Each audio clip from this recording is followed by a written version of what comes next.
Hey everybody, happy 2014. I hope y'all are reading some good books or listening to some. Good start to the new year.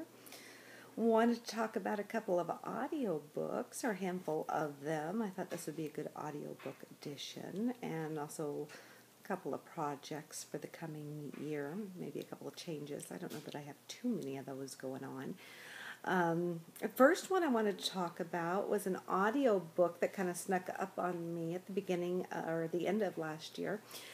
Isn't that always the way? Just when you think you're done with the year, a book comes along and just gobsmacks you, and you think, well, okay, there you have it. Last book of the year, and boom. At the end of 2013, that was a science fiction book, of all things. I know, those of you who know me know that I am just not a science fiction kind of gal. Or at least I didn't think I was. But then every time I say that I don't like a certain genre, I'll read one that's really good, and I think, what if I am missing an entire genre just because I think I don't read that genre? Have you ever had those moments, or maybe it's just me? Could be just be me. Anyway, science fiction. This book was called The Martian by an indie author named Andy Weir. And the book was only available in audio, and it was self-published. And as it turned out, Random House came along and bought the hard copy rights. And so either the hard copy book and the ebook won't be available until February 11th, the next month. So all last year, the only copy that was available was the audiobook. As it turned out, that ended up being a fabulous choice because the audiobook is just not to be missed. And it's called The Martian. And the story premise is an astronaut on a mission to Mars who accidentally gets left behind. The rest of his crew thinks he's dead. And, probably wouldn't have picked up the book had I not read the opening lines, which is basically the first line of the book is, "I'm fucked." Those of you who know me know that I can't resist something like that. The narrator is a man named R.C. Bray, and he delivers the lines with just pitch-perfect humor. I laughed out loud at the entire 10.5-hour audiobook. The astronaut, he records this in a logbook format, and it's basically his attempts to stay alive until the next Mars mission arrives, save his sorry ass 4 years down the road. It's absolutely worthwhile. You can see why Random House picked up the rights to this book. It's absolutely hysterical. So highly, highly recommend it. Let's see. I'm also trying to make my way through, God help me, through book number 682 of the Outlander series by David Gabaldon. Oh, dear God, help me. I don't know why I torture myself like this. I really don't. Last fall, I made my way, I was it was a joint torture session, myself and Michelle over at the fabulous blog, What She Read. We made our way through the 300-hour audiobook of A Breath of Snow and Ashes. I don't even know what number these books are. I don't even know what number we're on. It just feels like forever. And I'm moved on to An Echo in the Bone, I believe it's called. Whatever number book it is. It's the one before the last one. Dear God in heaven, let it be the last one. Which is due out late spring, early summer. Jamie and Claire are like 1,000 years old now. And please forgive me, all you diehard fans out there. I'm sorry. I just apologize in advance. It's not that I don't love Jamie and Claire. I do. I did when they were 20 years old. Now that they're 70 years, 80 years old, however the hell old they are, the sex is just squeaky. Come on. There's only so much you can listen to. Yeah. Okay, enough already, okay? Only reason we're pushing on is because we have OCD, and you got to finish a series, okay? You just got to finish it. And when we're done, we're awarding ourselves with medals. Now, I know you think that that's just a figure of speech, but trust me, it's not. Honest to God, medals are coming. I've ordered them. I'll post a picture on the blog when they get here. I swear to God. So each audiobook is, of course, like 30-something hours unabridged. And, yeah. Okay, anyway, moving along. Nonfiction.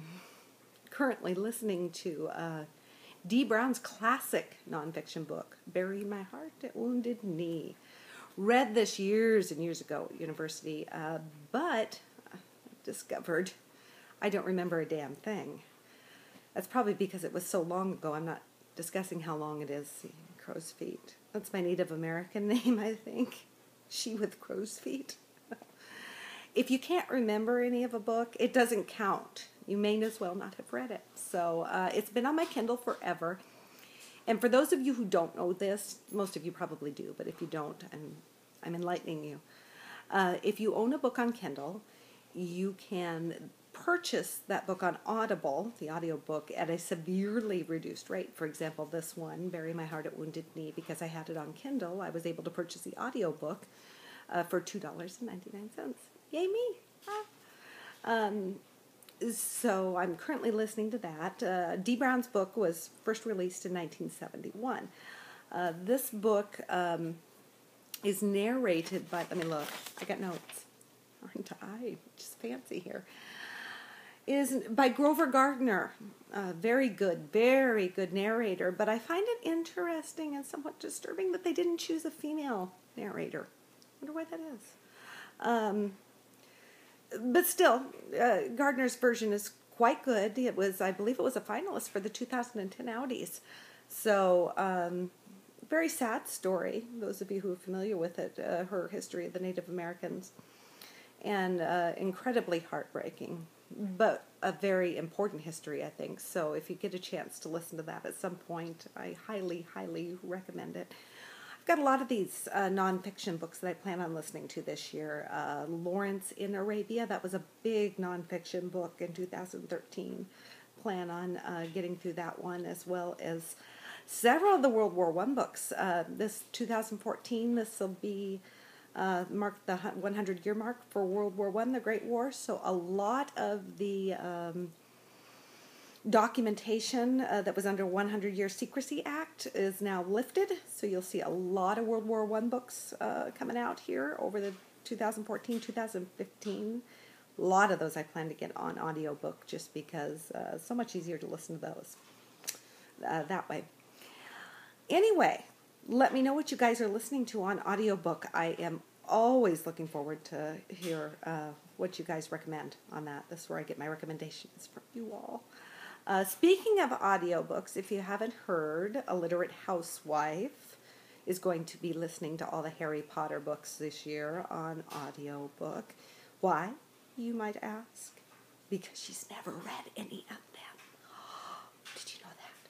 I didn't know that. So I'm so excited, just because it is always so exciting to see it through somebody else's eyes, reading something like that for the first time. And something as, pardon the pun, magical as those stories are. So, and for each book that she gets through on audio, then we're going to have the movie fest and a Twitter party for each one. So you might want to check out our website for that and keep an eye open, because that's just going to be so much fun. And let's see what else. Speaking of A Literate Housewife review, we are also doing a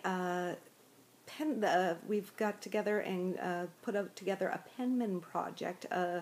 Sharon K. Penman, famous historical fiction author, probably the best historical fiction author ever to put pen to paper. We have put together a project to read Sharon K. Penman's works this year in 2014. We've put together this project on Facebook. So if you've never read her works, if you've heard of her and interested in reading along with us, find us on Facebook. I'm putting all these links below here on this post. And we'd be happy to add you to the group and read along with us. As for changes, I don't have a lot to the blog other than to actually blog. Like more than 3 times a month. I know. I don't know where I get this idea. I must just think in my head that if I read a book and I like it, you guys must just read my mind. I don't have to write it down, post anything. You just automatically know. So I'm going to work on that. I'm actually going to post. No more star ratings. I'm getting rid of that. You know what? If I like a book, I don't need to put 5 stars down. If you can tell if I liked a book. I hated a book, you don't need to see 1 star. You can tell I freaking hated the book. And that's about it, other than to actually blog. So I'll work on that, okay? I promise. So let me know what you guys are reading. Love to hear. And find me on Facebook. I'm always over there. You can leave comments here, email me, whatever. Send out a telepathic message. Find me. Have fun.